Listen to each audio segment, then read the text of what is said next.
All right, we're here. All right, all right. We got Kelly Evans on the Skype with us right now. Hey, how's it going? Kelly Evans, she wrote. Now let me see if I'm saying this correctly. Mortecarni. Yep, you got it. All right. We're going to talk about that book. We're going to talk about other things, but I guess to start everything off, I mean, we saw the promo there. It's Deadlights is coming back. Everything's starting up. He's putting some stuff together, and soon there will be more info about that in the days to come. What's everybody drinking?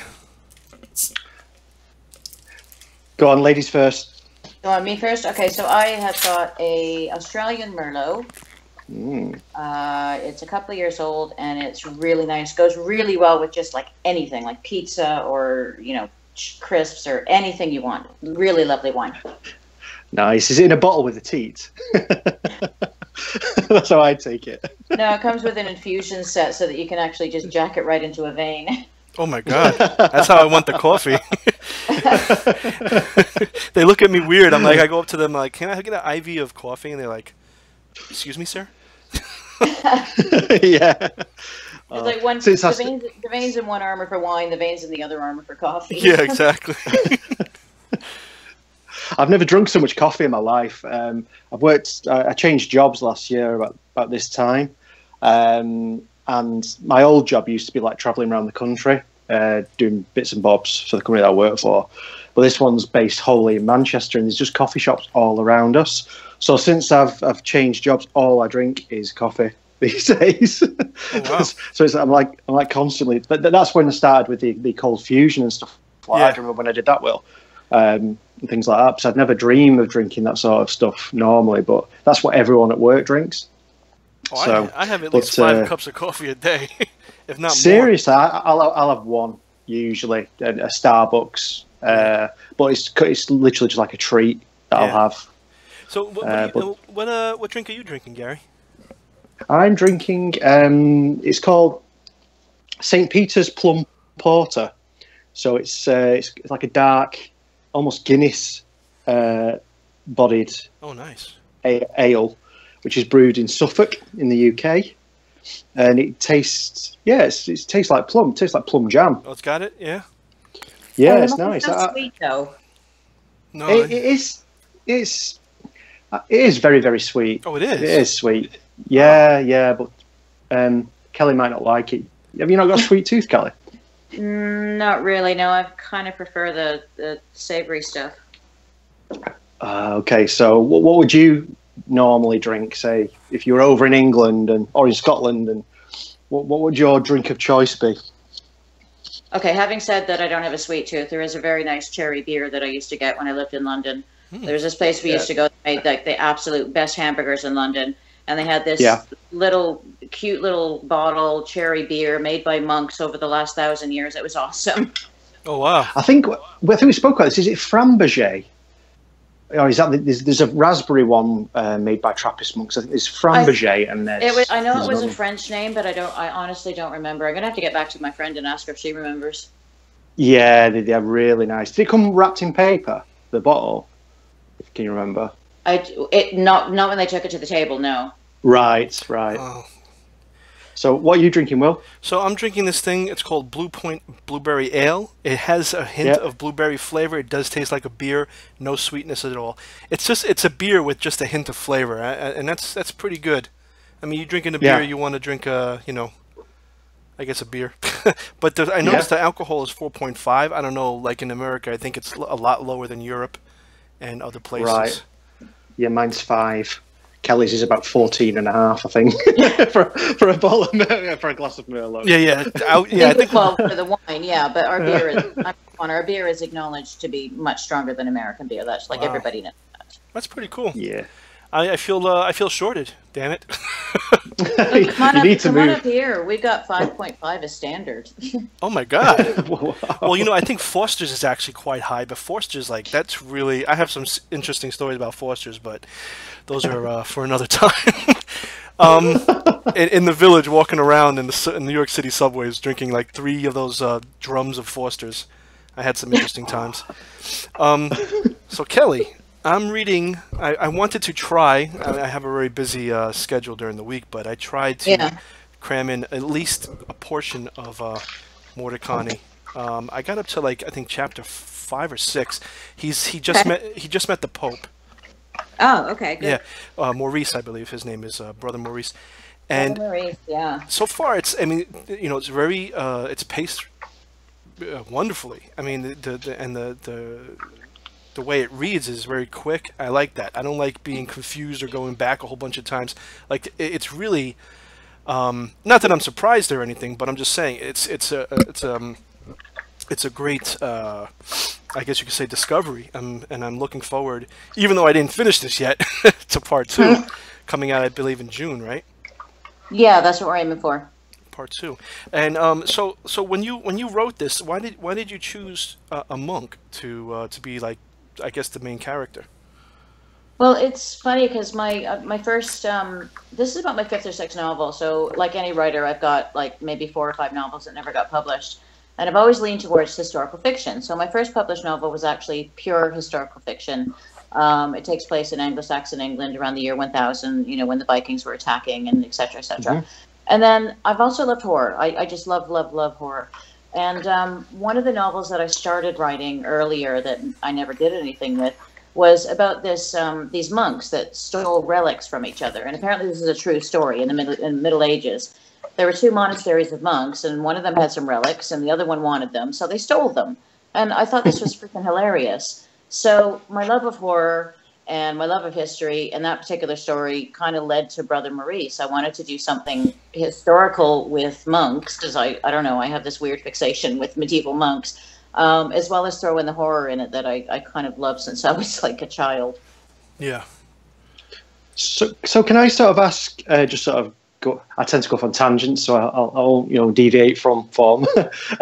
How did you start off liking horror? Where did that element come into? What sort of story did you read as a kid, or was it movies, or how did you sort of get into the horror scene?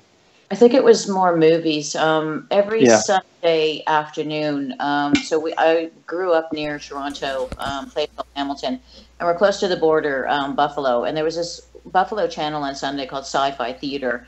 I remember the image would come up of a giant blinking eye, and it would show all the really cool 40s and 50s horror movies, and my dad and I used to sit and just watch them. So I was maybe 5 or 6, and we used to so I got all the Godzilla movies and all the old giant ants and giant rabbits and giant frogs and aliens attacking and all this kind of stuff. And it kind of went from there.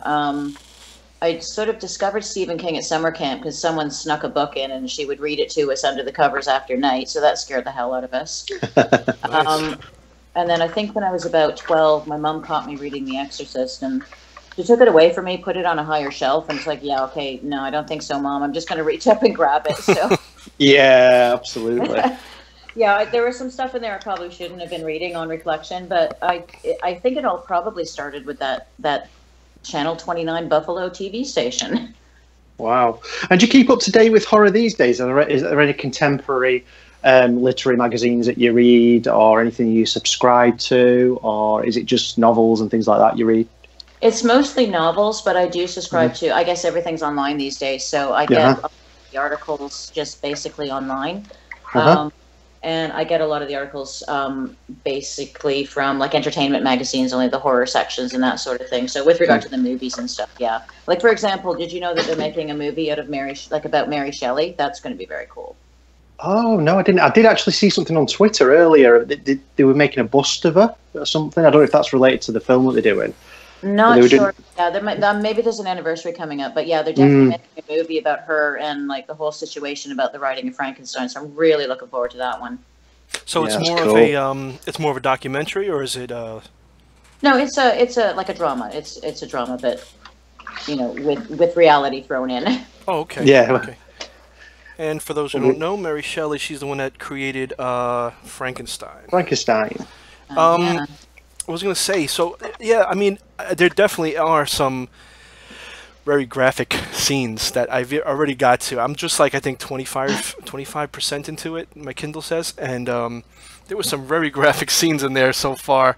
I mean, And the guy is, he's an intellect. He's studying to be in medicine. He's in herbs and everything. And I know the monks don't really do a lot with strong medicine. They usually try to go the natural route. Yeah. I don't know about today, but back then, I'm assuming that's what they were mostly into, and mostly praying and everything. It was all in faith. But there was some scenes where, like, the guy's eating the sauce, the intestines from the guy, and it's like you you likened it to sausage links. That scene comes up constantly in this household. My husband actually is one of my best editors. He's just fantastic at picking up things. And when he read that, he was, yeah, Kelly, we have to talk. Well, the part just before it too, where the arm was hanging off by a thin thread of flesh, I was just like, it definitely. I mean, it's when you read a zombie novel or we watch a zombie movie, you're like, oh boy, here we go again. But the really good ones are the ones that can take that and then throw their own mix into it, and it's definitely one of those where it's not just your run-of-the-mill zombie. It has to, you throw in the religion aspect to it also. They don't want to basically. I'm only 25% in, so I'm not really giving anything away. Like there's a part where they're talking about how like Jesus rose from the grave, and if this gets out, how it's going to really mess up everybody's perception of Jesus rising from the grave, and some people that believe and don't believe and all this other stuff. And it's true, because a lot of the times, they try to hide stuff. I guess you could say in the Vatican, because they don't want, like, if, for instance, one of the more controversial things is if Jesus had a spouse, and if that got out, for obvious reasons, people would, it would create an uproar, because they would say, oh well, priests could have spouses then, and all this other stuff, but this has an aspect of that in it. That's what I like about it. It's like it takes the zombie, I guess, theme, and it puts it in a whole new light. Well, that's one of the things I had to be careful with, because for example, okay, so I hate to use the expression zombies are dying. The zombie genre is pretty much dead. Yeah. But the fact of the matter is, people would rather watch zombie things than read zombie things. So I had to compete with the visuals of Walking Dead and Fear the Walking Dead and The Strain and all those other things, which are still fairly popular. Yeah. So, and plus, like you said, I also had to go a different direction with the story, which is why I went with the sort of the medieval. It fits in with my love of history, but it gives the zombie twist a little bit of the story a little bit of a twist. Yeah. With regard to the religion, I also had to be careful about that, because I didn't want people to think it was like a religious book, because it's obviously not. It's not. Oh yeah, yeah, definitely. But the fact of the matter is that back then, religion was like a daily thing in people's lives. It was more a philosophy, a way of living, rather than just go to church on Sunday and ignore it the rest of the week. Yeah. So I had to take that into consideration as well. Yeah. Plus, when you're writing, you're writing about a monk, so you have to know the little intricacies, otherwise it's not going to be authentic, But I even like the beginning part. I'm assuming it's sort of a, I wouldn't say a frame story, but I'm assuming, because it's set, and at that beginning scene with the cops and everything, and the not the cops, the specialists. Yeah, that they're going into that place. I'm assuming that that's now, like that's like in this time. Yeah, it's modern times. So the book suggests that there's been outbreaks throughout history, and actually expand on that a little bit more with some of the research that Maurice does in book 2. It goes into the different cultures and how they refer to zombies. And there's a part further on in the book you haven't got to, where someone mentions that their ancestors have known about this for eons. So my assumption is that if it's gone on in the past and no one's been able to fix it, however this monk deals with it, chances are it's a big place. The world is huge. There's still going to be pockets. It's still going to continue on. And then depending on events, how bad is it going to be in the future? So my assumption was that, yes, it's always been there. It probably always will. How do we deal with it?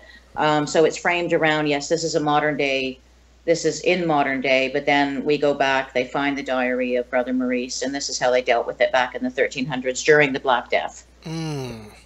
That's pretty cool. Yeah, so you have like sort of a, like it's not just all in the past. Like it gives you sort of, it's sort of like when, what was that? Like Jason. Well, actually, that's a bad example. I was gonna say like Jason Goes to Manhattan, but that's not a good example.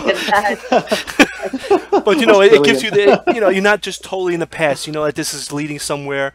They found this diary, and you know, it's not you know, they're gonna use it, like you said, to I guess combat what they're going through in our time. Yeah. Well, the interesting thing is, I guess I'm heavily influenced by things I read, and just the last couple of years, they realized that there's a bunch of really old, ancient medical prescriptions for things. So about 1,000 years ago, someone came up with a prescription for an eye ailment, and they discovered that just recently that the ingredients in this prescription for eye ailments that they used 1,000 years ago actually works for the flesh-eating disease.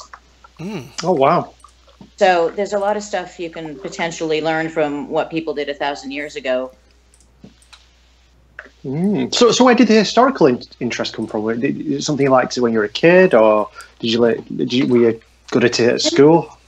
I'm not sure. I did a history degree in university, and but I don't know why. I was thinking about it because I've been asked this before, and I honestly don't know why I did that. I've always been interested, and I don't know where it came from.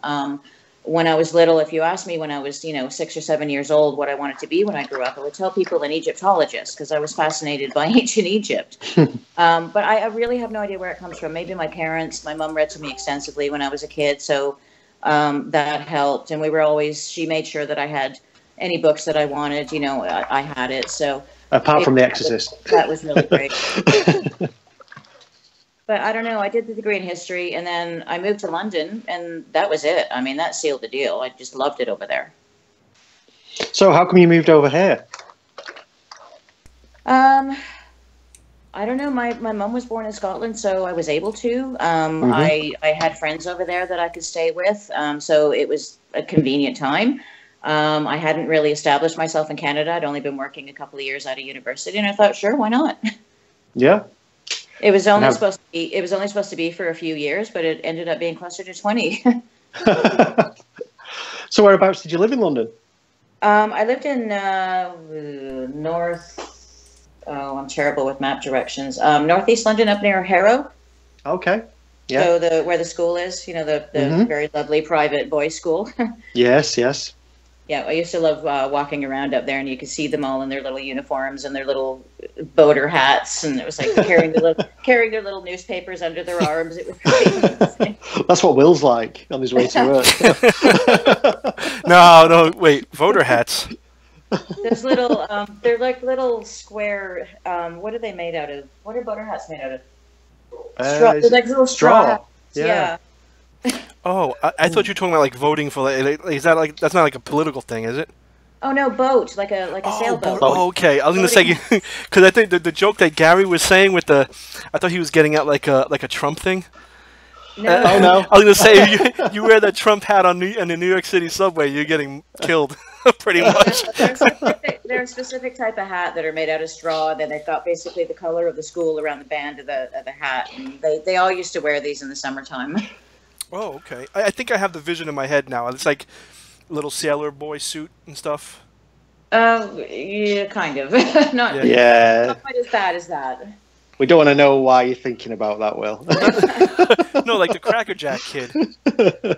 Oh, okay, sort of. Yeah, okay, I get where you're coming from. Yeah, that's a boater, yeah. Oh, okay. David Wilson has a question. How do you handle dialogue? Do you work to translate it into our modern ways of speaking, or do you emulate the speech patterns of the past? And which do HF speakers prefer? Wow. Okay, that's an awesome question, actually, because I do I'm not bragging, but I do a hell of a lot of work with not only the dialogue, with the whole book. Mm-hmm. If I'm writing, especially dialogue, I'm very conscious of it. But if I'm writing and a word sticks out to me that doesn't sound like it would have been used back then, I will discard it. In fact, when I'm writing, I actually keep. I actually use dictionary.com because they've got a really good word origin section. And if a word sounds too modern, I will look it up. And if it's more modern than 1400s, I won't use it. Yeah, because I Right. noticed that the dialogue that your dialogue is straightforward. Like sometimes you get some dialogue and they try to make it as natural as possible to speaking without making it too boring. So they'll have all the pauses and all this and that. Yours is straightforward, but you still feel like it's being said by these people in this time. Does that make Well, sense? okay, so it's not a great work of literature, my novel. Let's face it. It's like airport reading. I would love it if someone saw it on an airport, paperback rack. And Hey, thought, that's where the money is, isn't it? That's where the on money Yeah, is. exactly. I wouldn't be. yeah.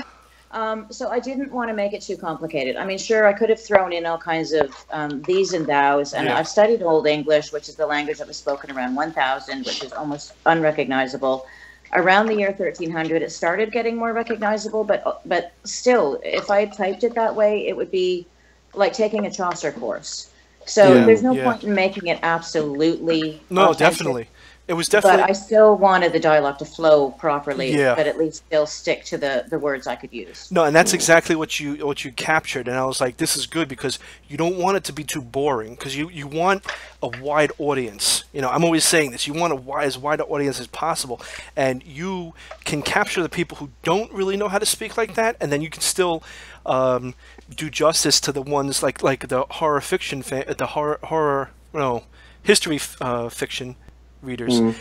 Yeah, I think the problem is you don't want to alienate someone, do you? You Yeah. know, Exactly. Um, And from the historical point of view, I know that historical fiction readers are, man, those guys are picky. Like they Yeah. will pick your book apart. yeah. But it's funny because in the second book, I introduce a character whose first language is in English. And with regard to the actual writing, like the actual structure of the writing, I use contractions and things with people who speak English as their first language. So I've made Fala, it's his first language, and obviously Maurice's first language is English. But this new character is Polish. So what I've done is I've actually removed every single contraction just to make her language sound a little bit more halting than the rest of them. It's a very subtle thing, but I think it adds to the fact that she's a little bit more foreign than the rest of them. Yeah. Yeah, and that's good. I mean, you gotta make it subtle, but you gotta make it. It's definitely a thing, but you can't make it too noticeable because then it's like almost as if you're zeroing in on that fact. Right. Her language is a little bit more stiff than the rest of them, but not so much that you go, oh, no, this is really taking me out of the story. At least I hope. I really need to read the first Mortecarni. I've had it for absolutely ages. I think I've had you it really, from. yeah, Gary, come on, you really do. I mean, I know. You're freaking I feel really in this, bad. You freaking get pulled apart by zombies in the second one. The least Exactly. you can do is read the Least first you can do is one. read the first one. I know. I really need to get into it and give it a read before the second one comes out so I can catch up. So I'm quite looking forward to delving into the second one. Particularly, I know how busy you guys are. It's okay, but yeah, I mean, whenever you get time, it's an easy read. Seriously, people Yeah, it can read is. in a night. It's very easy. It's very easy. It's very easy on the eyes. It's very it's just it's quick. And there's also the chapters are broken up pretty decently as well. It's not like too long. It's not too short. I'm actually doing a thing where I'm challenging myself to read more. So that's why I'm like, okay, if I'm having a guest on, I will at least want to read a little bit of it because it's just something I'm doing. I know it's like almost impossible because I know Gary as well. We have some crazy jobs, and so like when we get home, we fall right to sleep. But I'm trying to do like at least 15 to 20 minutes of reading here and there on the subway, stuff like that. And yeah, it's definitely not a hard read. It's a very easy prose and everything. yeah. If it was audiobook, I'd be all over it. If it was audiobook, I'd listen to it now. I'm looking into doing that. Yeah. I'm still not sure of the mechanics and stuff. And at the moment, I've got about 5 or 6 different projects on, including getting the next Mortecarni book out. So it's just like, it's another thing to add to the list. But yeah, I'm looking into it. Yeah. Oh, let me ask you a question. So I know that they're reading this. It's like a journal. I know he's not talking. It's like it's his journal. And in the future they just found it and they're reading it.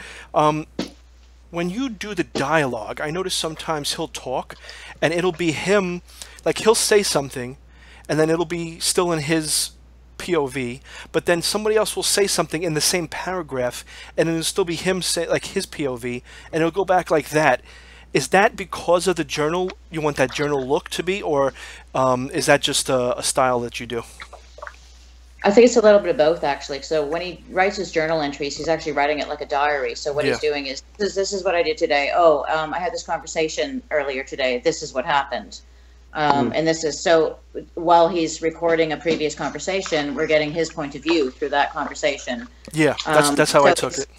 Yeah, so it's both the way that I think someone would, I write in a diary. I mean, I have to admit, I kept a diary for maybe 2 days. I was just not one of those teenagers. So I had to sort of imagine someone keeping a diary in that way, as well as find a way to get in back information without overloading readers with like just information dumps. Yeah, yeah. And then plus, like, you know, you reading his diary, and I love how sometimes when it's a first person work, and the person is like, knows the English what's that syntax perfectly, like, you know, to change, like when you're writing in a diary, sometimes you don't give a crap. You just, like, you know, you're mashing paragraphs together and all that stuff. So I mean, that's the natural way of pretty much writing first person.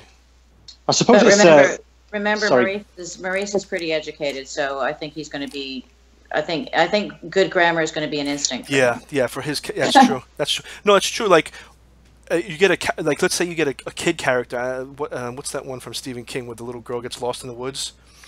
Girl Who Loved Tom Gordon. Yeah. Like, if it was, I don't think that was a first person. I believe it was a third, because they skipped to the parents at one point. But if a kid like that is writing perfect, you know, grammar, and she's like, it's from her first person point of view, like that would take me out of the story. That's why I enjoyed this.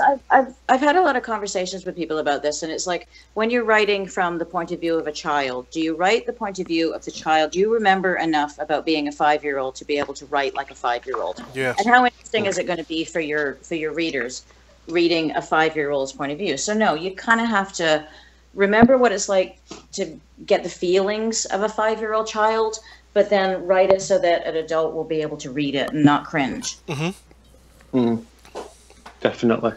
There's a story a bit like that in the issue of Unnerving that I was in, about a kid who took a bath, and the language is very simple, and there's like this monster down the plug hole, and yeah, it is written from the point of view of the child, or at least some of it is, but it's on the other side of it, it's also written very well. You know, it's not from the point of view of a 5-year-old kid in that sort of respect, in the sort of the grammar and the way it sort of comes across, but it's cleverly done. Yeah, you're going to have to use language that no 5-year-old would use, even from a 5-year-old's point of view. You just kind of have to. Yeah. So do you write many short stories, Kelly? I know I've had the pleasure to read one or two of your shorter things that you've sort of sent across to have a look at and things, and they're very good. Do you write to submit to magazines and stuff? I do, actually, yeah, although less than I'd like to. Before I sort of started focusing on the novels, I had quite a few things out there. I've got a list of them on my website. And then nowadays, I mostly just write short stories for sort of anthologies that either I've been invited to or you know, asked to submit to, or things like that, just because I'm focused on the novels these days. I kind of miss it. I really like just spending hours and hours and hours of time just writing short stories. I really do love the genre. I really do love writing them. I think it's a completely different mindset when you're writing them, and you can be so specific so quickly. But I've just been focusing on the novels these days. Well, the novels, that's pretty much where it's at. Having said that, I've submitted, I don't know if I can say this, I submitted something to the Grey Room guys. Oh yeah, me too. So I've got one of there, and then I'm also working on 2 other short stories for 2 other anthologies at the moment, which you guys probably are aware of. Yes. Now wait a second. So, cool. Why is Grey Room it sounds so familiar? I know someone was talking about that just recently. Was that you guys? Yeah, it might have been me. It's a project by a guy called Brian Black. You might have seen him on Twitter. Yes. And I don't know where he came from. He came out of nowhere, actually, and he sort of befriended me on Twitter a little bit. And I think he's got into our group, knowing that we're a group of writers and we have some story ideas. And he asked me if I had anything or I could write anything for his podcast. So I already had The Way Out, which as you know, it's published by Jesse at Edmonds Tome, and I asked him if he fancied a reprint because I'm quite busy at the moment when we're writing. Yeah. And he's like, no, send it across and we'll see. So yeah, he's going to take The Way Out and he's going to publish that. I think it's November. I think. Oh, nice. Yeah. That's very cool. But it's just they're not publishing it. They're actually it's going to be like an old-fashioned radio show. They're actually sorry, that's what I meant. Yeah. So what sort of story? Obviously, don't spoil it. But what sort of a story have you sent to Grey Rooms? Well, of course, I did something a little historical. Mine's actually about Rasputin. Oh, cool. Yeah, I think I a massive Rasputin phase when I was younger. You had a crush on him. Yeah, I remember that. It had that sort of, I'm not going to say anything about it, obviously, but you know what it had a sort of feel to me? It sort of felt like, you ever saw that? Was it Showtime or? It was. What's that guy? Oh, Spartacus. It had a Spartacus feel to me. I don't think I've seen that. No? Is that a good thing? Or I hope that's a good thing. No, it was a good thing. Yeah. Well, the guy died after the first season, or he got sick. He got like a cancer. I think it was pancreatic, if I'm not mixed up. I forgot. But he got sick, and then they had to find a different character. The guy looked pretty much like him I think they went back in time for the second season. It was a really short season, and then they restarted it again the third season with the new guy. It was like in ancient Rome. It was pretty much. Oh my God! This sounds terrible. This sounds like a terrible TV show. Really? Will likes big strong men. No, Spartacus was in leather straps. That was a good thing. That was a big thing. I'm gonna have to look this up. I've not heard of it. Like I know Spartacus because the the whole I'm Spartacus. No, I'm Spartacus. Like everybody knows that. Lord, okay, I've been just informed that it's a low budget sword and sandals sort of thing. Oh, budget. Nice. Oh man, I thought it was pretty good. You're comparing my writing to that. That's great. Okay. No. That's just the scene. Like I just got that feel. Like when they were, when they were doing the, like just I don't know. That's what I was thinking of. Yeah. Okay. I think I get. Yeah. No, I get what you mean. I appreciate that you're picking out the saying your shit, Kelly. Oh no. Hey Gary, how'd you get that? This is my husband Max, my greatest fan. Nice. I thought that was Gary for a second, like away from the mic. Is Max English? Yeah. Actually, I appreciate you guys do a great job of editing some of my stuff because I know it needs it. But the version that I actually sent in, I got rid of all the first person point of view because I didn't want that. So it's strictly just a story about the last few hours of Rasputin, and it's fairly unpleasant. Yeah, no, nice. Yeah, it definitely was. Is your husband Max? Is he British? Yes, he is. He's from London. I met him there and dragged him back to Canada. Yeah, I noticed the accent. Yeah, sounds just like me, except he doesn't. Well, okay, so I don't sound anything like you. He's got a mouthful of twiglets. Okay, he's got a mouthful of twiglets at the moment, so you picked a really good moment to ask him to join. Now, wait a second. What's twiglets? Oh, they're like little Marmite-coated crisps. Now you're going to have to explain Marmite. Yeah. Right, Marmite, yeah. Do you have Marmite in the States? Oh, I love Marmite. It's disgusting. This is one of those houses where he likes it. I just think it's the most foul stuff on the planet. Oh, no. Wait, let's see. Maramites. It's a bit like Marmite. M-I-T-E. Oh. It's a bit like, do you know Vegemite? Have you heard of Vegemite? It's a little bit like that, I suppose. It's like a really heavy. It's like a really heavy concentrated beef stock type thing. Yeah. Stock. Yeah, but so heavily concentrated that it just goes over the top and way beyond what it should. Yeah, I like twiglets. I'm sorry, I do, but they remind me of Christmas, though. So we have them at Christmas. Yeah, well, Max went to the English shop, and we live near Toronto now. Max went to the English shop, got us a whole bunch of goodies. You have an English shop over there? There's a couple of shops. Yeah, there's enough of an expat community over here that they have little shops dotted around the area that you can just go. Yeah. And are they as expensive as the American shops are over here? And the American food is over here? Absolutely. Okay, so just to give you an example, I bought a raisin and biscuit Yorkie bar. Yes, yeah. So what, like 99p over there? Not even that? Oh, not that 60 pence? Okay, I paid $2.49 for it. Wow. I'm trying to translate that into sterling, probably about £1.20, £1.30. Maybe a little bit more. It's probably about £1.60 or 70, that. That's a lot. It's expensive. But the chocolate is I think English chocolate is much nicer than American chocolate. Yeah, it was so worth paying $2.50 for that Yorkie bar. It's definitely the Hershey's. I mean, when you get your blatant American chocolates like Hershey's and all that stuff, like even Nestle, the European Nestle is the original Nestle. They just market, they license the name out to America, and then somebody else makes the chocolate.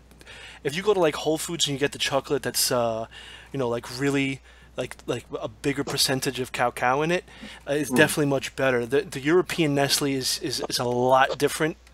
I mean, the American chocolate, I guess you could say, quote unquote, Hershey's and all that stuff. It's not really. They had to at one point, I think, change their bar to say chocolatey bar instead of chocolate bar because it really wasn't chocolate. Yeah. Well, that's the difference, though, because the EU and England have so many different rules about what's allowed and what's not allowed in the food. So, for example, there's been this big embargo now on. Oh God, I can't believe I'm going to say this, Gary. I'm so sorry. Come on. I didn't think we were going to get into it, but there's been this big embargo on sausages. Oh shit! No sausages. Yeah, because I'm your man. I'm your man. Because there's not enough pure animal protein or meat in the sausages for the North American market to legally refer to them as sausages, because they have like stuffing, bread stuffing and crumbs. And Yeah. So proper English sausages, you really have a hard time getting them over here. Yeah, you can't beat a good English sausage, as Kelly knows. And there you go. I promised everyone we would talk about sausages, and there you go. We just did it. We got it in there.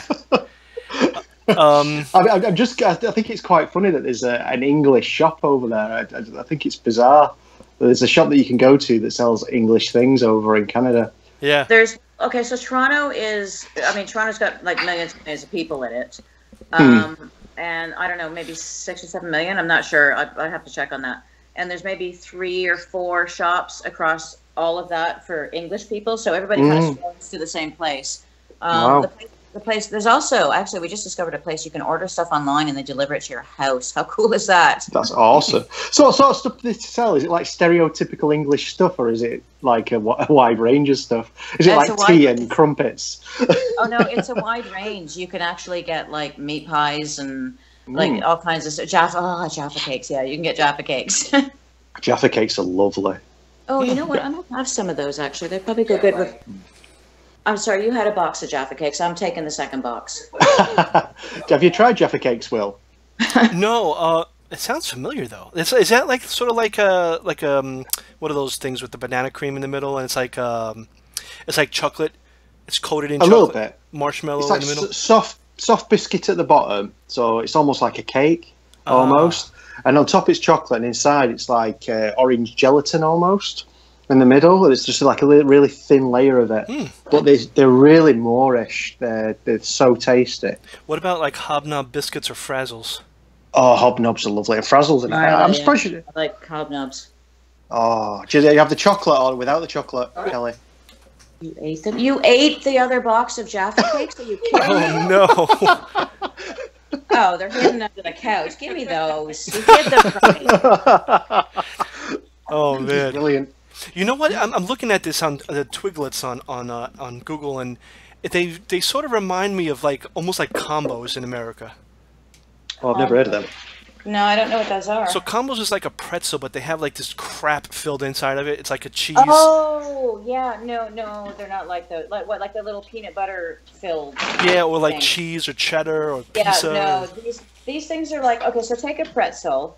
And then you take a bunch of Marmite and you basically roll the pretzel sticks up inside the Marmite, and then, or like in the Marmite, and then you kind of bake them, and then so you get like a complete covering coating on your pretzel stick of this Marmite stuff. But they're really small. You can get like a bag full of them. They're probably about the same size as I don't know, about smaller than your thumb. You know, like little thin straws of. Twig. A twig, yeah. A twig. Well, exactly. You know what? I think next week we should get Twiglets. Max on. What do you think? I reckon we get Max on the next one and interview him. I'd love to hear what he's got to say about Kelly. No, don't think so. Are you eating a Jaffa cake now? Not happening. Okay, so here we go. On Amazon, they sell Twiglets, a 6-pack, for $6.22. Free shipping. That's not bad. It's okay. Yeah, I could probably get it for like 99p or something for a 6-pack. Yeah, seriously. Oh wow. Yeah. But I'll get you a little care package, Will, one day and send it over. Yeah. And I'll too. I'll do the same, but I'm not going to get you cheesecake. Here's the I don't know if that'll work. Here's the idea with the price difference over here. So this box of Jaffa Cakes apparently costs £1 in the UK, and it cost me $7.09 plus tax. Jesus. I know. That's ridiculous. That's a lot of... you can get a yard... You can get them in yards. Have you seen the yard of Jaffa Cakes? Have you seen that? We get them at Christmas time. They're yes. Like yeah. They're like £3 or $4 over here. Yeah, this only has 10 in it. Wow. Jaffa Cakes. Let's see if they have... Oh, they do. Ooh. $23 for English. A triple pack. 36 cakes. Yeah. $23. That's not bad. Oh, well. Oh, hey, listen to all the writers out there. Yeah, we'll eventually get back to talking about writing. I was going to say, welcome to the literary podcast. Well, actually, the numbers went up. We were at eight people watching, so maybe they want to know about this stuff. Well, just so everybody knows, we're talking about the food that you eat while you watch horror movies. Yes, yeah, there you exactly, go. Yes. Conversely, I was talking to Eddie Generous on his podcast last week, and we were saying about the Jiffy Pop thing. Jiffy Pop over in Canada apparently is really cheap. It's just, I think you were saying, well, it's like ridiculous. It's like 99 cents or something for some Jiffy Pop. And over here in Tesco, it's £3. I think £2.95 for one. Oh my God. Let's see what Amazon got it for. So 4.5 ounce units. How many of this? Okay, so a pack of 24, 4.5 ounce units. Oh, it's $33.74. And you get an extra 24 Jiffy Pops? Who needs 24 Jiffy Pops? Just get a hot air popper. Well, from what Gary says, I think Eddie needs that. Yeah, he probably does. But I mean, it's this. You know, to be honest with you, though, I'm not gonna lie.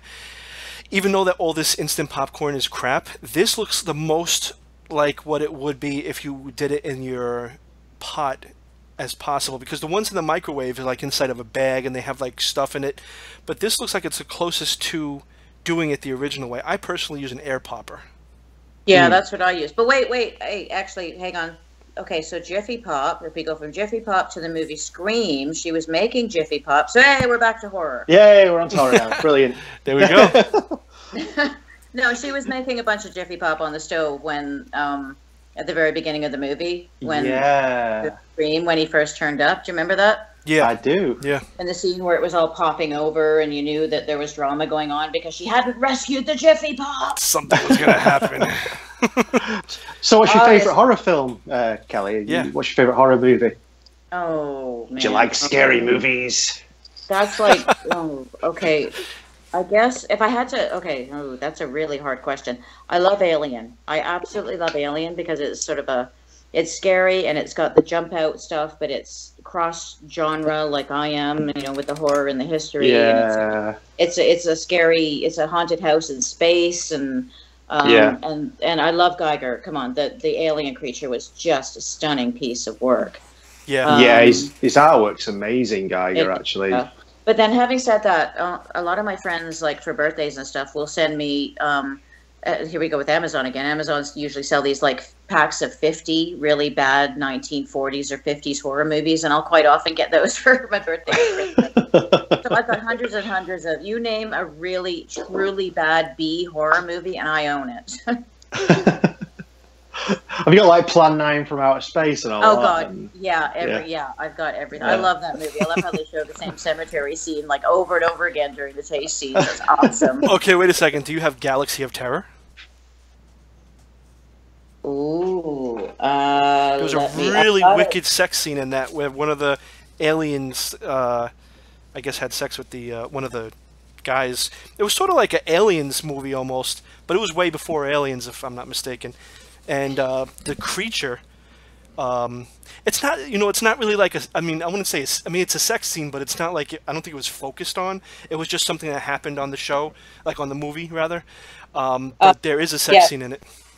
Yeah, I do have this because it's Roger Corman, and I've got the complete Roger Corman set, and it actually came out after Alien. Sorry. Oh, it did. Oh, okay. I'm just looking it up. 81, and Alien came out in the late 70s. So. Yeah, it had a definite alien feel to it, but I guess it was like, what would happen if the aliens had sex with you? I mean, I guess they sort of did because they impregnated you with one of their with one of the aliens. Yeah. You were basically incubating the alien. I thought you were just talking about something you dreamt for a minute. Oh no! I know this because my father, who was like a pervert, well, not a pervert, but they always had those little secret magazines and stuff when you see like you're not supposed to find, but they were always in like plain sight. He used to watch this, and I was like, why does he like this movie so much, Galaxy of Terror? And then I saw later on in life the scene that he he liked it. This freaking alien having sex with a woman. I'm like, what in the world? Yeah, but see, for some reason, all these this gets into, and I hate to get into the he versus she, but those types of scenes are probably more interesting to men than to women, and it's back. Those movies were made back when, let's face it, horror was completely dominated by men. The horror movie universe, except for Ripley, who broke the mold in so many ways, was dominated by men. And the whole thing about impregnating a woman might seem, oh, great, scary, creepy for men, but for women, it's horrifying. Yeah. It's absolutely horrifying, which is probably why I don't know. I just, the whole impregnation thing, I'm not so sure about it, depending on how it's done. I mean, come on, it happened to Ripley, but it was kind of, was it Ripley or not Ripley? It was a clone of Ripley, so it took off that whole edge that would make a lot of women uncomfortable. But yeah, the whole let's have an alien impregnated women was just obviously just here men have something on a silver platter. Yeah, that's definitely what it seemed like. That scene was definitely seemed like it was like one of those X-rated movies. But another thing I never got, and it's a big. I don't know if it's a big thing now, even now. But when I was younger, and I used to read like the horror magazines, like was that Rue Morgue and Fangoria? They always had like a section, and it was like a whole section about rape. It was like a what the hell is that about? Well, it's as much as we're trying to get, and we've gone a long way with women in horror. I mean, admittedly, that one of the greatest horror movies, we're back to Mary Shelley, one of the greatest horror writers is a woman, but the whole industry, movies and television and novels and stories, has been dominated by men, much like a lot of the industries, and it's just now we're getting huge amounts of women involved, and we always have been, but at least now they're getting some some recognition. But yeah, because you want to find something to attract them into your movies in the early days, you got to start getting more and more kind of creepy. Yeah. But I was saying to myself, why would anybody watch this? Like, you watch horror to get like scared. And I know that that's a very scary subject, obviously. And if it's in like one or two, but it's not the main focus of it. But I was reading this, and it's almost as if directors, like it was something that you put under your belt. Like, oh yeah, I did my rape scene movie, and I was like, like what the fuck? I was like, what the hell is this? I want to watch my Freddy. I want to watch Chucky. I don't want to see this shit. I guess I actually might do a little bit more work into this because this is actually interesting. So this came out in 1981. And I'm just wondering I know how movies sort of go through phases. So during the Red Scare, there were the appropriate aliens attacking, and during the Cold War, there was the appropriate which aliens do we, like all the Russian science fiction movies that came out during both the Cold War and the Red Scare, because everybody was frightened about people coming in and attacking. And there's always been waves of horror that correspond with whatever the political and social situation is going in. So I'd be interested to find out in the early 80s whether there was a phase of like, you have to put a creepy rape scene in your horror movie. I don't know. Yeah. Have you ever thought of writing I was going to say, have you ever thought of writing a creepy rape scene in any of your stories? Me? No. Are you kidding? I'm just putting it out there, Well, none of us there. We got the answer. Let's move on. No, why? I don't. I don't find rape creepy. I don't find it funny. I don't find it. It's just. It's disgusting. I think the more we start. I hate to use the word normalize and hate to jump on the bandwagon. No, you're right. Yeah, you're definitely right. Like, they're making it a mainstream thing. Like, you don't want to give it that power. Exactly, and it's not even like there's a line which the line keeps moving. It's like, no, just don't do it. Exactly. End of story. Yeah. Or if it needs to be in a book, just like allude to it or make it like something that's, like sometimes it's necessary. Like if it's a story that needs it, but you don't have to be graphic about it. You don't have to give it the power. It happened. This is, why the person is the way they are, and they're going to do something about that, stuff like that. But like to make it like the focus is, I was just so confused. I was like, what the hell am I reading here? It's just it's catering to a males, and I don't know, maybe there are females out there that like the type of thing, but it's basically catering to basic instincts. And I don't think as a writer I should be catering to basic instincts. Yeah. I think I should be rising above that a little bit. Yeah, no, definitely. I mean, this is speaking from someone who's got people being ripped apart by zombies, mind you, but at least Yeah, no, I definitely. try to elevate the growth. Yeah, and it's always good to make horror, because it's horrors. Sometimes it's taken so, like you say, oh, I'm a horror writer, then people look at you like, oh, you want to make it so that horror is something that's, better. It's better than that. It's a respectable genre, and it's, but at least from a movie point of view. So I know, was it Get Out? At least got some recognition with the awards last year, yeah. Or, earlier this year. So it's a push towards getting more and more horror movies recognized as mainstream. So before it used to be just all the emotional movies, the dramas, the, occasional comedies. And nowadays, it's all the comic books, all the Marvel heroes, everything that no one thought would be possible getting mainstream, 20 or 30 years ago is now mainstream. Yeah. So now what we have to do is make horror, maybe some sophisticated horror, the mainstream. Well, what was that other one, Gary? It's Silent or The Silence? Oh, it's the one that's out at the moment, A Quiet Place. A Quiet Place, yeah, that one's also making some, and it just recently had some good. I think like Kelly referred to Get Out, and there's the other one that was out before it was It Follows. I think. Yeah. These films that we're talking about are very high quality mainstream horror films, but they also deal with some quite interesting topics. Like It Follows deals with sexually transmitted diseases. Get Out touches a little bit on racism, and things like that. It wasn't totally that. It wasn't. Yeah, it used that sort of thing to I guess you could say promote it, but it really. It did involve race, but if it wasn't the race thing at that moment, it would have been something else. Like it was like a trendy thing. So at that moment, that's what I think. What's happening, and I think why these are getting more recognition, is because you're actually getting into the interpersonal relationships with people, and you're getting into the reasons why this evil is happening. And the evil itself is closer to home. It's not some alien. It's not some giant ant or rabbit or frog. It's not some serial killer who's resurrected from the dead. These are people that could live in the next town over. Yeah. And that's absolutely horrifying. So I think what it's doing is it's still horrific, but it's actually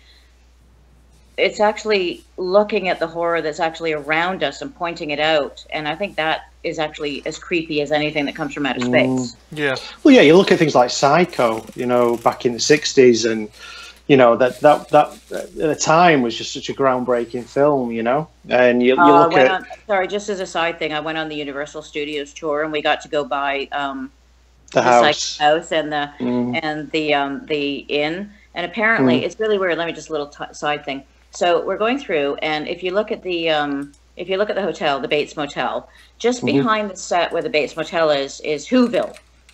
Oh, wow.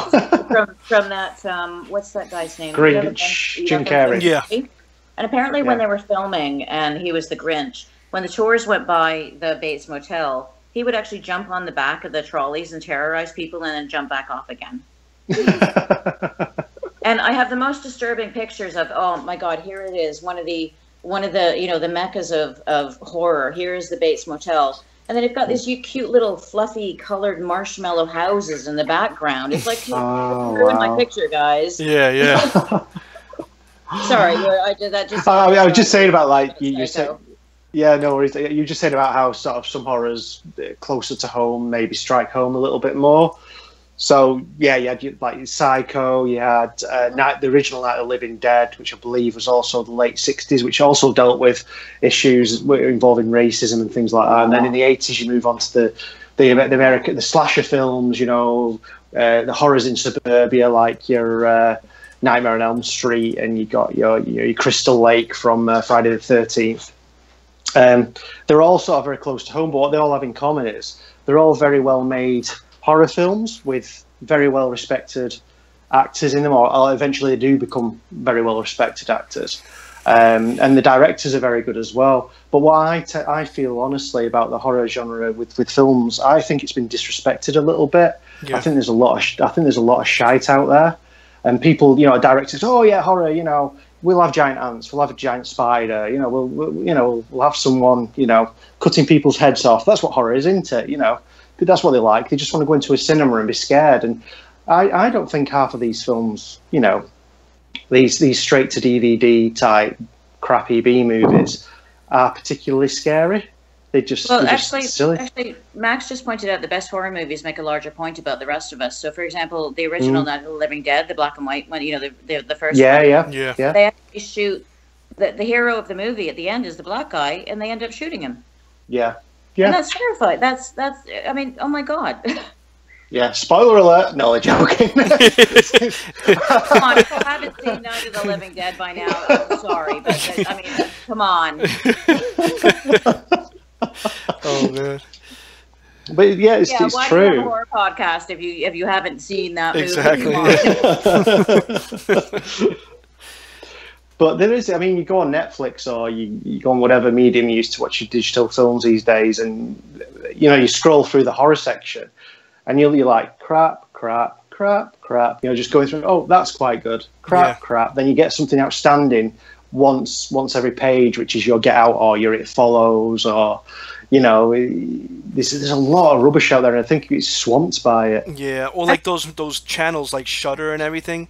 Like a lot of it is just like stuff you'll watch on Halloween, which is fun, but you want to watch sometimes a real, something that's going to really scare you with sophistication and stuff, Like Babadook. The Babadook is a good horror film because I like that. Yeah, I love that movie. Yeah, and then again that deals with a wider issue, And it was more artistic. It was a little more. Yeah. I've started watching what's it called, the Frankenstein Journals on Netflix. Have you guys watched that yet? Oh no, not yet. No. Okay, this was a result of absolute desperation because I cannot find any. So basically, when I write, just to tie it back into the writing and the horror thing again, which is wow, this is cool.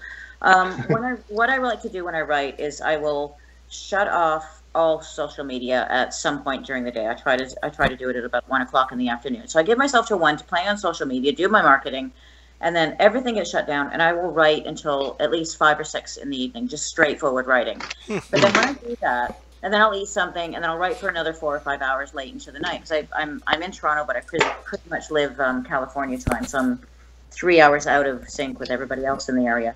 But what I like to do is reward myself with something. So lately I've been rewarding myself with an episode of something or a movie, or and I've basically run out of television and things to reward myself with. So I thought I'll give the Frankenstein Chronicles or Journals a go.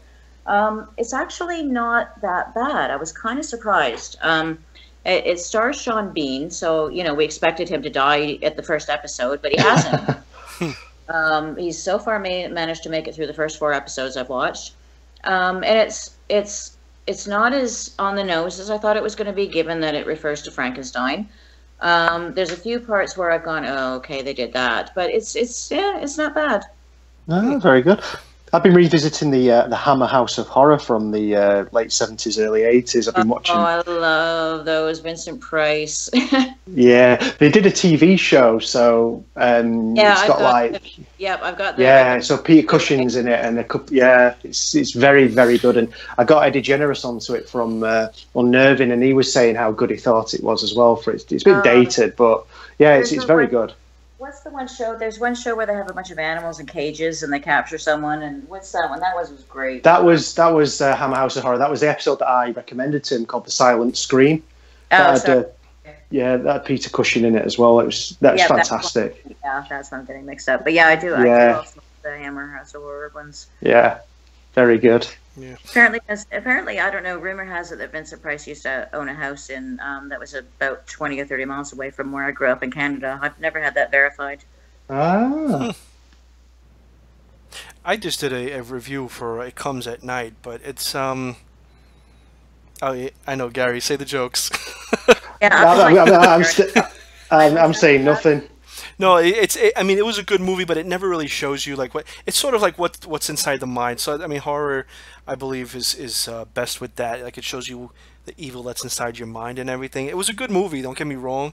It had the aspects, but it was sort of like Walking Dead, but without any payoff, I guess you could say, because you never really know what's going on. It was almost like an M. Night. Yeah, say it again. That's very disappointing. Like Walking Dead, but without the payoff. Yeah, like you never see what the evil is. Like it's almost like an M. Night Shyamalan movie. Like okay. It has that aspect that something's there. I mean, I guess that for tension reasons that's cool, but I still wanted to know exactly what was going on. But it was a good movie though. I mean, it was more of the sophisticated, like they were trying to go, I guess, for the mainstream sort of thing. Doesn't that sort of hark back to Twilight Zone days, though, where you never quite know what's going on until the very end? Yeah, but I think they painted a better picture of what it could be.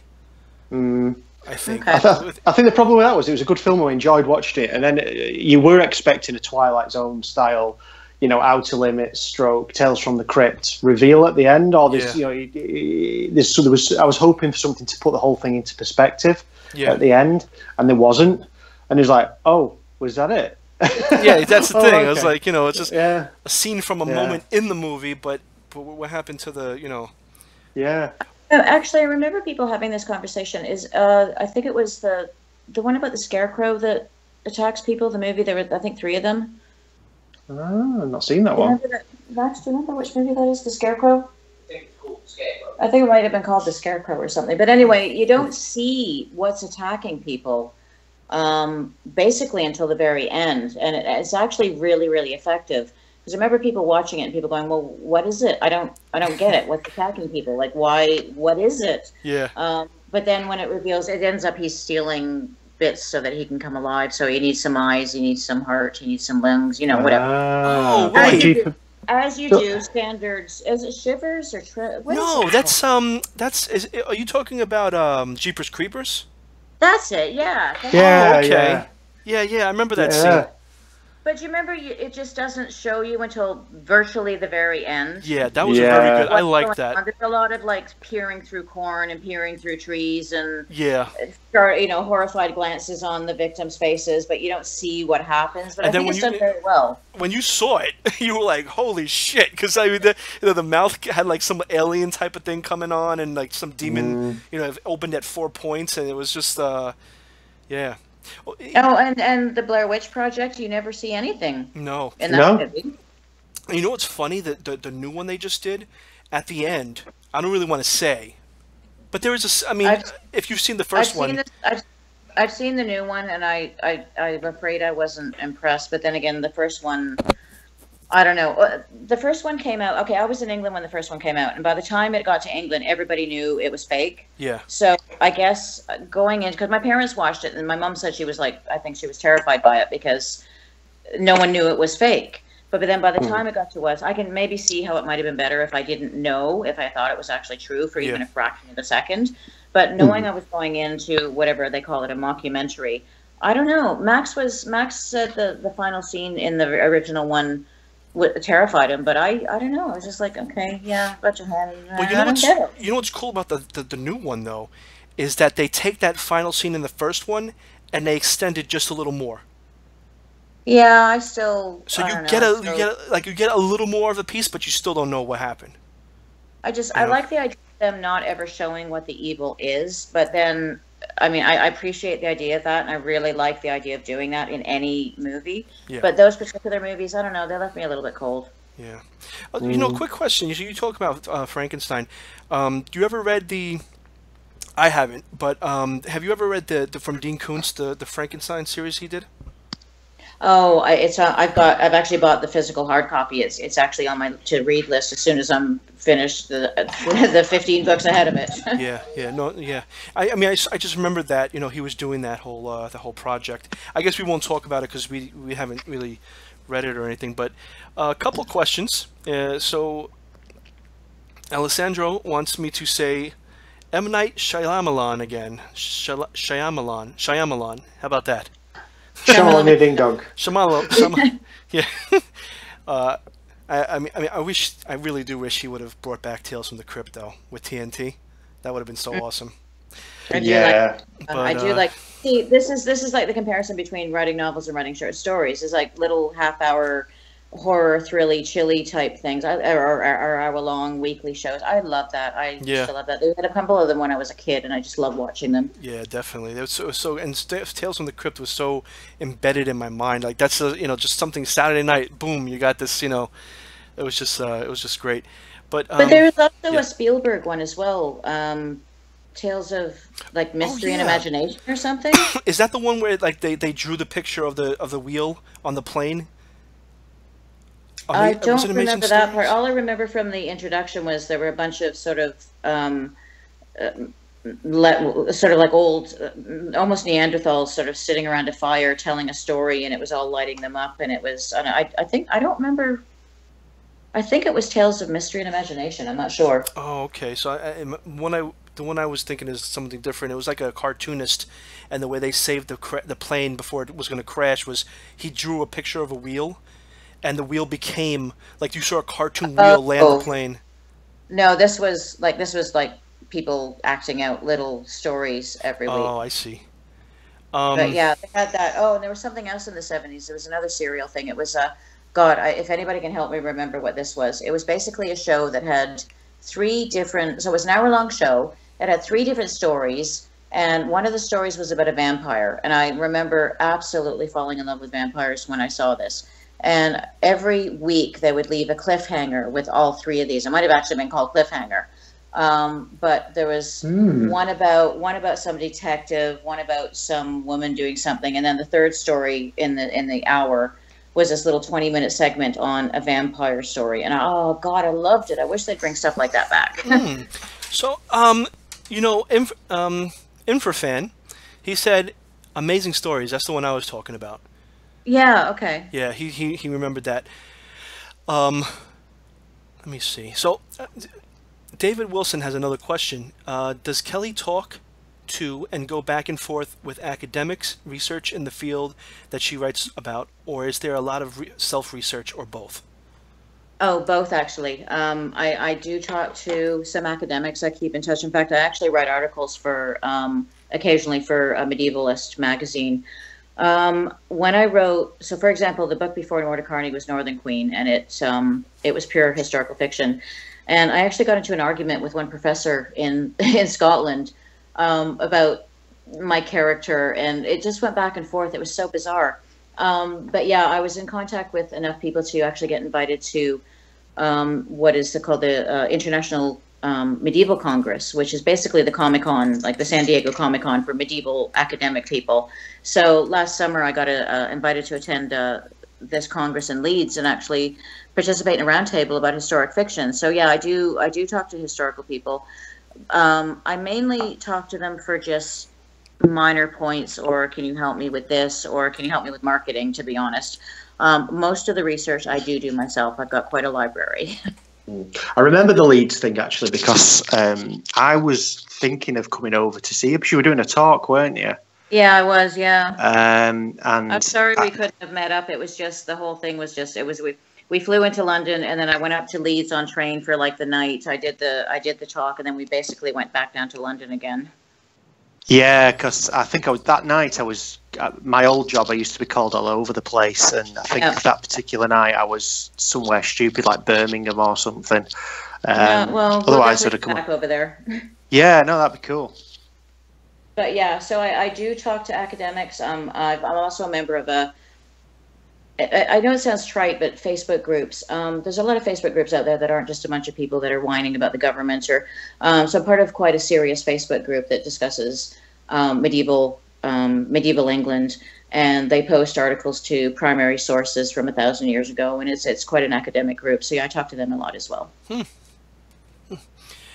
Alessandro asks, I don't do near as much research as Kelly. I don't think my stories require it. How long does it take her to write a novel? Oh, wow. It depends on how much research has to be done. So, for example, for my first novel, I did about a year's worth of research before I even started writing. For Mortecarni, I guess maybe about 6 months worth of research, because it was a slightly different time period. It's 300 years ahead of my first novel. Plus, I had to make sure I understood a lot more medical research that was in that one, so that took a while. Because I've actually kept up with the research on medieval medicine and the whole period of around the 1350s, the next book in the Mortecarni series only took me about 4 months, maybe 5. I really set myself a tight schedule, absolutely at least 1,000 words a day, if not more. If I didn't get the 1,000 words a day, I would not reward myself, which, you know, I'm very much you dangle a carrot in front of me, I will try and go for it. So yeah, it took me about 4 months to write the second one. Nice, nice. Yeah, and I'm currently working on the next pure historic fiction one. And because all the research is already done for that, basically because of the first historic fiction, that one should take me maybe 4 or 5 months. Excellent. So, you know, you said that Mortecarni was actually like the 5th novel you wrote, right? Yeah, I've written stuff in the past that should probably remain hidden in the vaults. Was it more just yeah.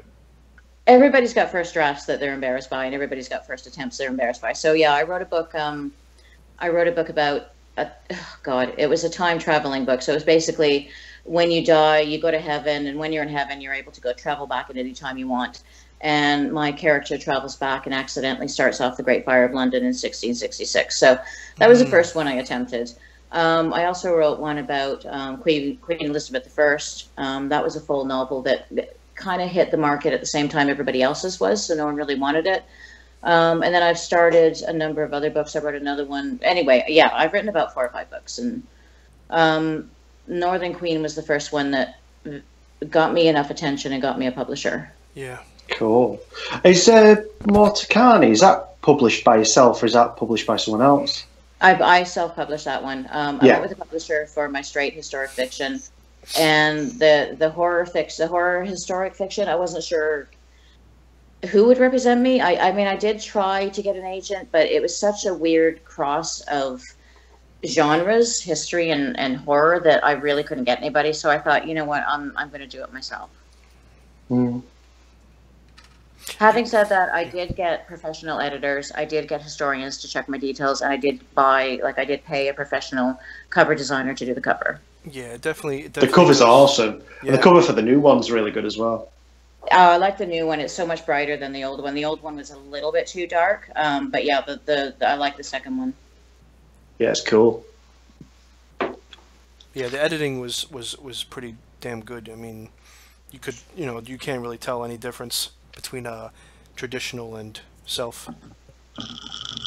I got really, really, really lucky. Like I said, my husband Max has a degree in creative writing and politics, and he actually's been given a creative writing awards from university.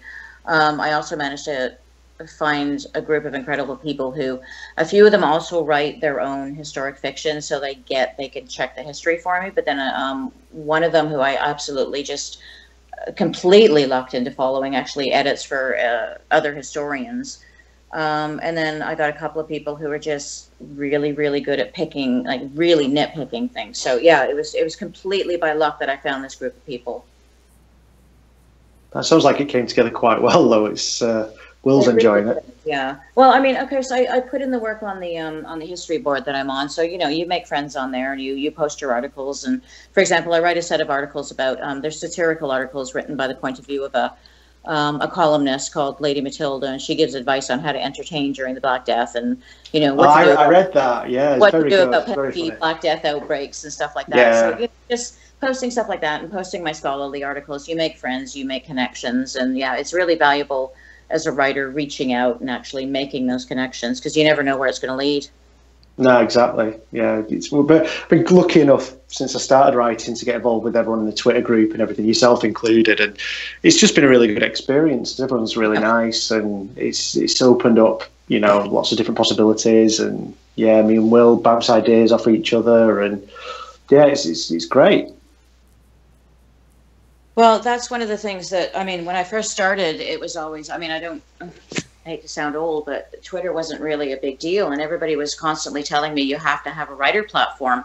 So one of the first things I did was when I started publishing, getting short stories published, I put together a website so that everybody could see, look at me, and when you send out, I was always told you have to have this platform set up before you even approach agents. So when you send query letters, you can say, look at me, I've got this and I've done this. And so I went about it, I guess, the long way, but the more traditional route, in that I got my writer base, I got my short stories published, I had a little bit more. I found my publisher, and then, to be honest, I ended up with the self-publishing, because the amount of time it took me to actually do all of that stuff, it became more and more easy to do the self-publishing. Having said that, while I was doing all that, I have a lot of connections. I've got lots of people visiting my site. There's all kinds of interesting stuff on there, whether you're, a historian or you want a bit of fun with Lady Matilda. So it's definitely worth the hard work, but it is hard work. Yeah, no, absolutely. Yeah, so, I mean, other writers out there who think that, maybe once or twice a week they can tweet about their book and then hopefully they'll get the sales of J.K. Rowling. It just doesn't work that way.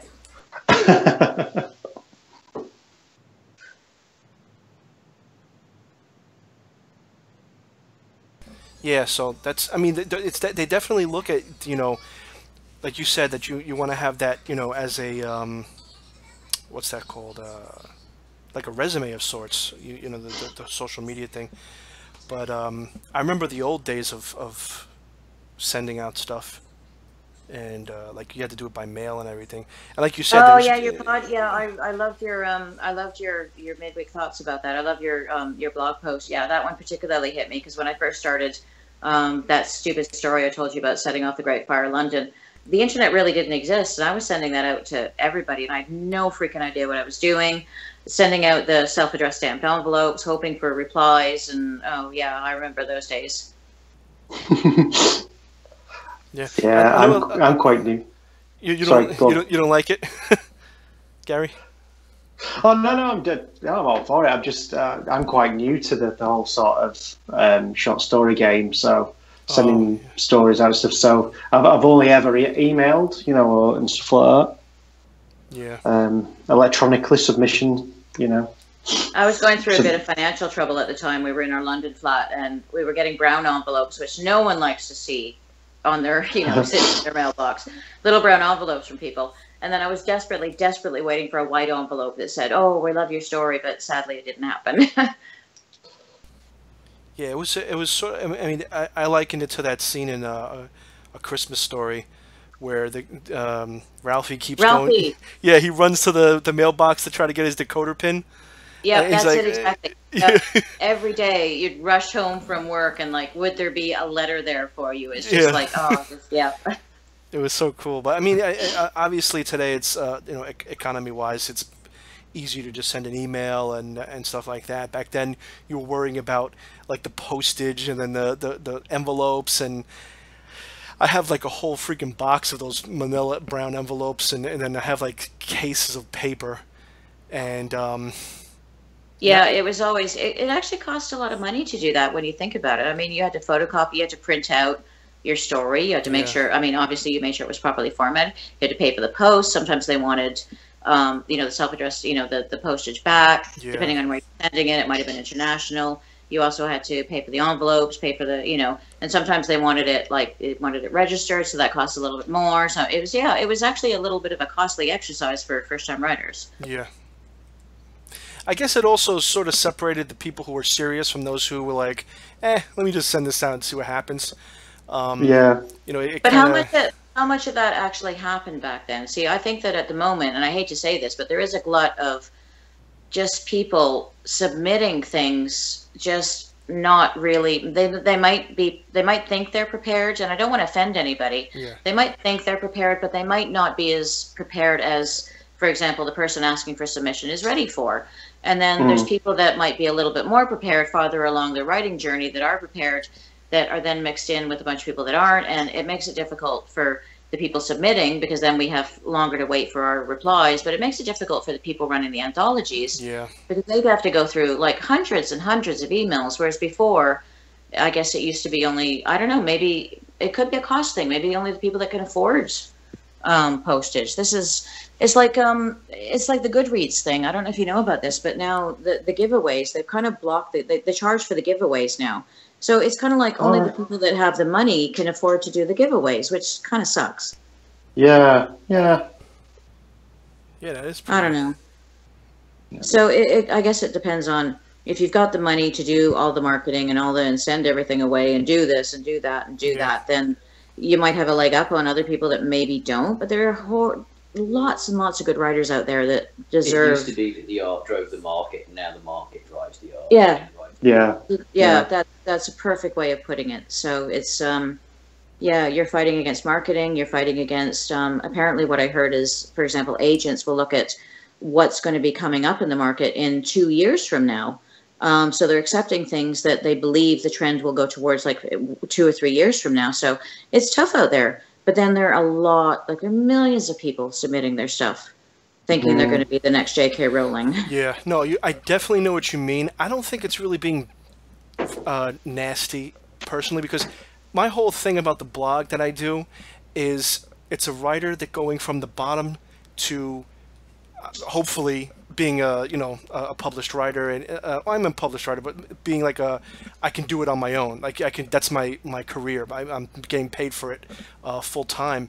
Hopefully even bestseller status. But that's what the whole point of my blog post is. So I don't feel like I'm just pointlessly doing posts. Is I want to help, right? So if people come and it's they can see, like, you can ask a question and you can do research. When I did the research, I had to go through so much, different sources and go to so many places just to find out all these things. And as the industry changed and, going from, physical to electronic and all this other stuff. And it's hard, it's not easy, but if you get that one source or that one person, usually writers will be like, I'm not helping you. I'm trying to do this myself. I'm saying, look, you want to learn with me? Everything I say may not be correct. At this point, I'm still learning myself, but I'm really trying to get that solid answer of what should be done and this and that. So if people want to, that's why I don't feel bad. I say, step your game up. If you need help, you can ask me, and I'll in Twitter, I'll tell you the best I can. It helps me to research that stuff also. So if I don't know it, I'll research it. But I mean, that was my whole pretty much platform for the blog and for even the YouTube channel and the show and everything. I always wanted to have that sort of, we're all in this together. If you're serious about this, I'll help you, Yeah, that's why I like your blog, because it's addressed to writers, like writers all over, just writers. Not necessarily you're already published, here's how to market, or here's how to push yourself here. It's all about, here's how to write, the craft of writing. And I really like that. So to get back to basics, this is how you write. This is some of the stuff I've learned. This is experience I've had, which is, enormously helpful. Yeah. Or even creative people, if you do, graphic design, if you do directing, anything to, creative, we'll all, learn together. And, but like what you said also about the,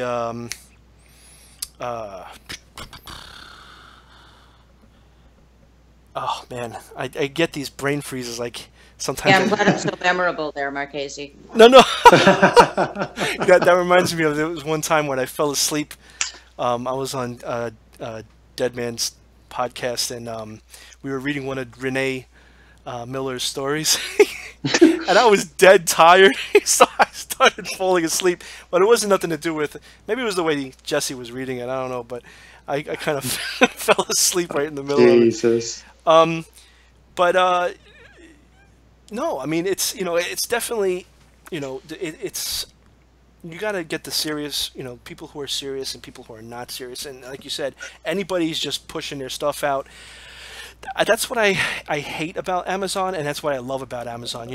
People who didn't have that chance before, and they had the talent or have the talent, they can get their stuff out. But then you get the people who, and I know personally, some people who've done this, and they just put their stuff out, and it, like I say, look, hey, do you want me to help you? Want me to give you a little bit of, editing? No, I got it, and they didn't do anything to it, and they just put it out there, and it looks so terrible, and you feel bad, but it's like you offered to help, it's not like you can, what's that saying? You can lead a horse to water, but you can't make him drink. Yeah. So, but definitely it's there, No, I get that completely. I've had people contact me on my Facebook page. I've got a Facebook author page. I've got a private one, but I've got an author one as well. I've had people contact me asking for help on writing, and I've offered to give them, little writing exercises, and I've given someone exercises and said, do this, come back to me in 3 days, and let me know what you think. And I never heard from them again. So, if you're serious about this, sure, get in touch with me. I will help you. But you got to be serious about it. If I recommend something, or if you ask me for a writing exercise and I give you something to do, then and you just hear, it's like it suggests to me that maybe you're not as serious as Exactly. No, I definitely. Whatever reason. I mean, I'm not saying that people aren't serious because they don't think they can write them. I'm thinking it takes a lot of time dedication. You have to put the time into it. Yeah. And I was working full time when I worked on my first novel, which is possibly why it took over about a year to write. I'm fortunate enough I've been able to, I'm not going to say fortunate, because I keep saying that. I've been smart enough to manage my finances, so I'm able to retire early.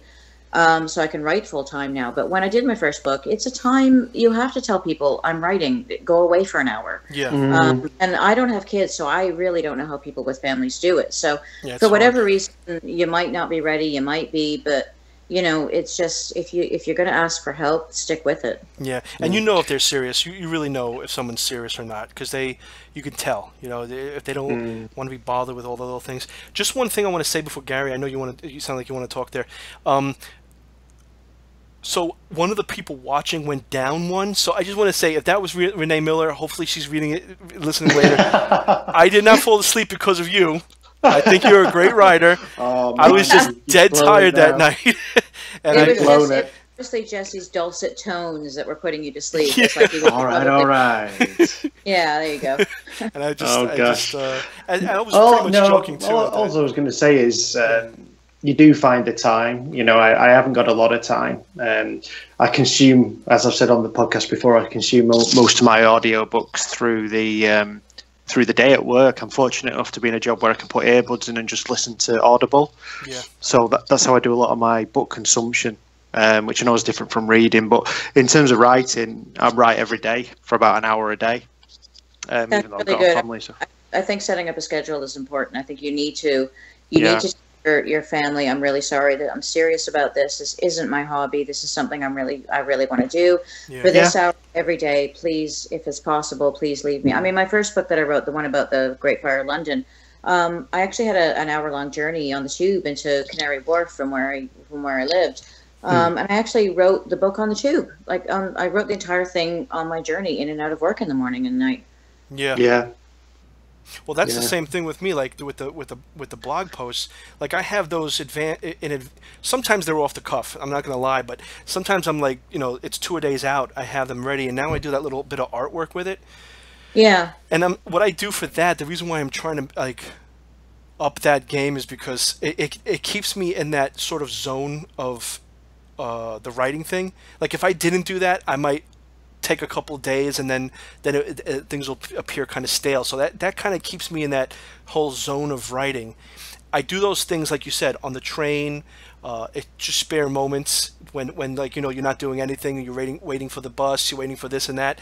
My commute is a little long, so I can do those things. And sometimes for 10, 15 minutes before I go to bed, I'll do the little clip art things, and then the writing I'll do at lunchtime at work, or I'll snatch a few days. But it's almost a talent in itself to try to carve out these little moments, to push up your game and really with the writing. Even with reading, I'm trying to challenge myself to read more now, because you really need to read. It's really a necessity. Yeah, Well, absolutely.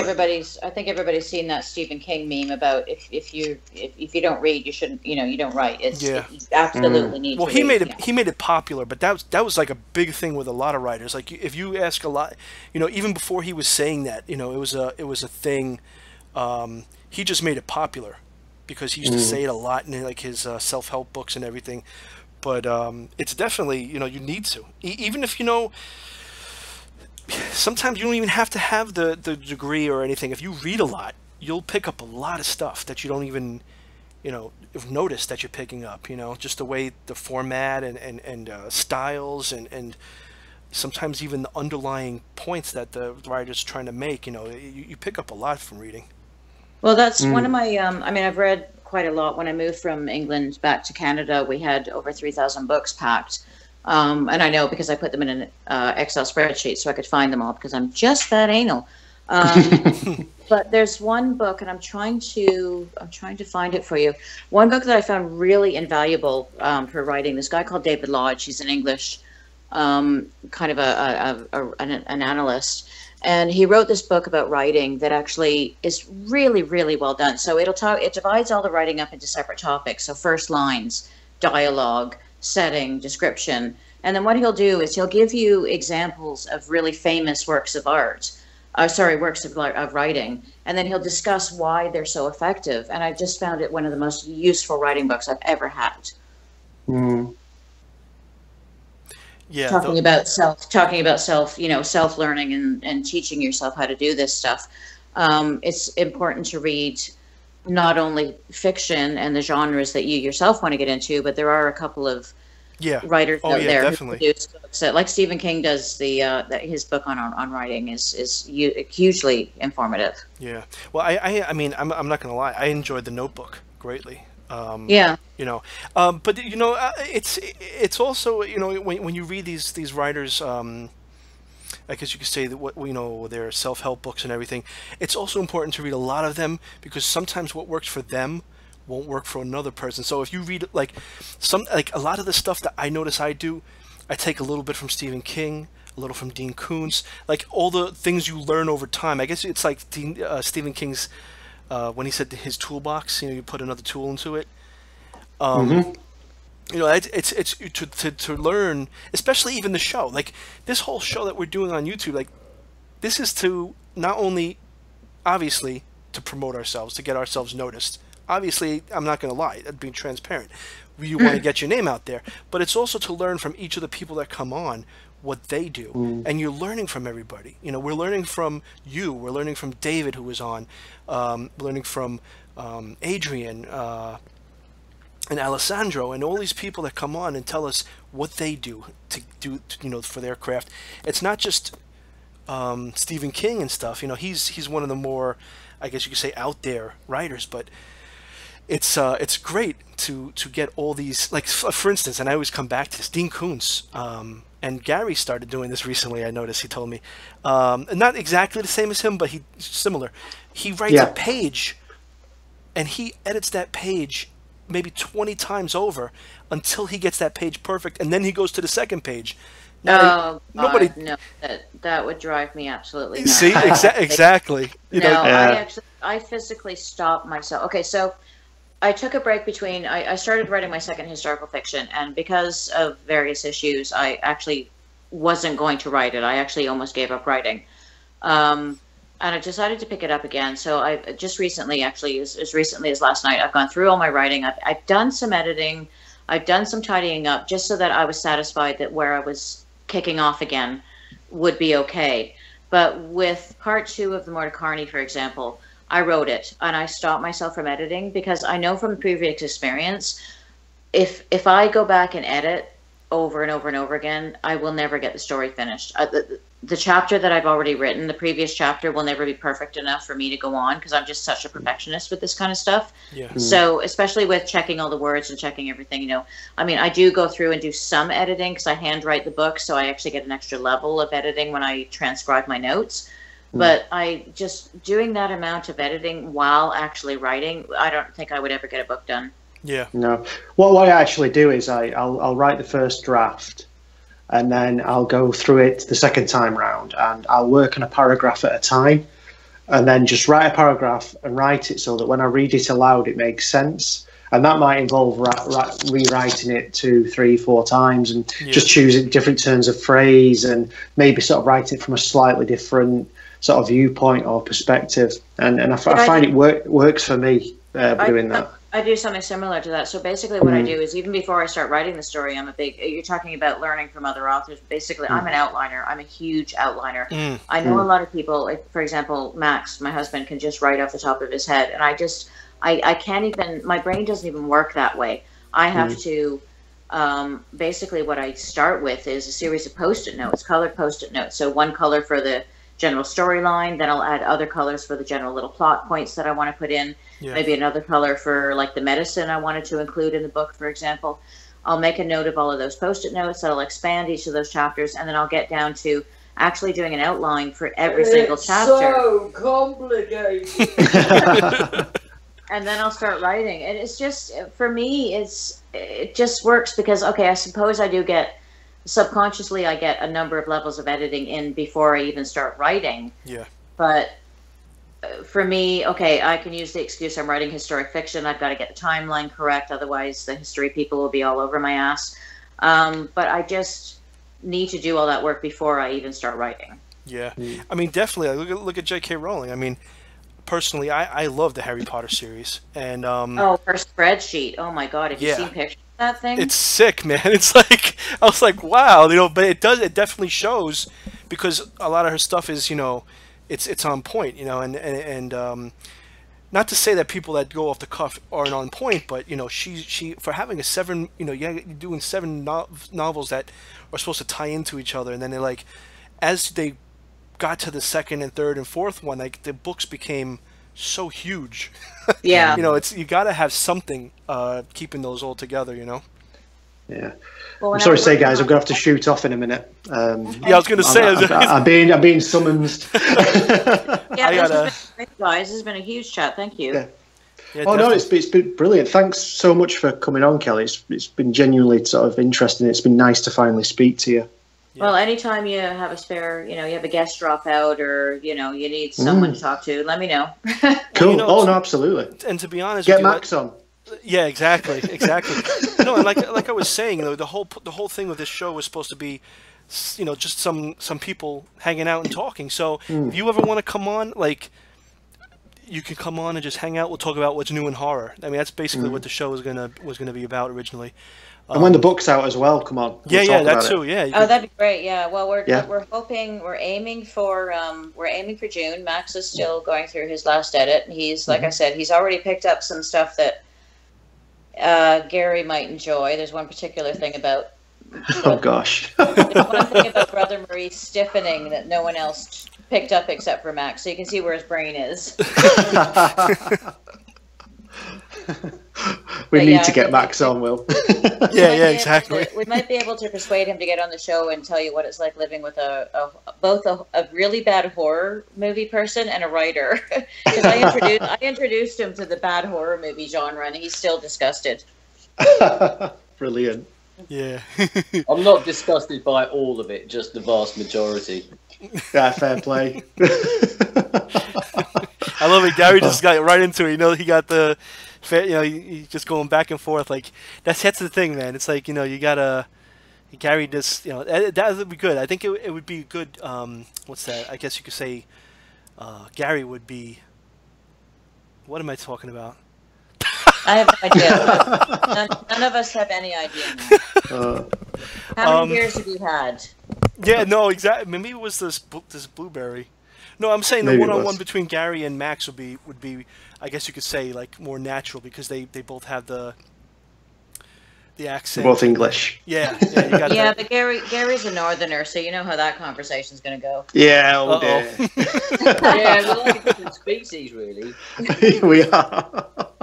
I'm a southern softie, and there's no intelligent life north of the Watford Gap. Anything but Watford's northern. Okay, I'd be a little bit more generous. I'd say nothing north of the M25, but there you go. Watford's the southern north. Oh gosh! Don't mention the M25. Jesus, what a nightmare! The world's biggest car park. Oh, it's horrible. I've driven that a few times. Anyway, I'm digress. I'm going to have to go, guys. Yeah, Thank we're gonna you once again, Kelly. We'll cut this. I really appreciate you coming on, and yeah, it's fantastic talking to you and Max. Take it easy. Thank you. Take care. I'm going to go now. Take care, man. Take care. Good Bye. talking to Take you. care. Bye. Thanks. Take care, Bye. Shelley.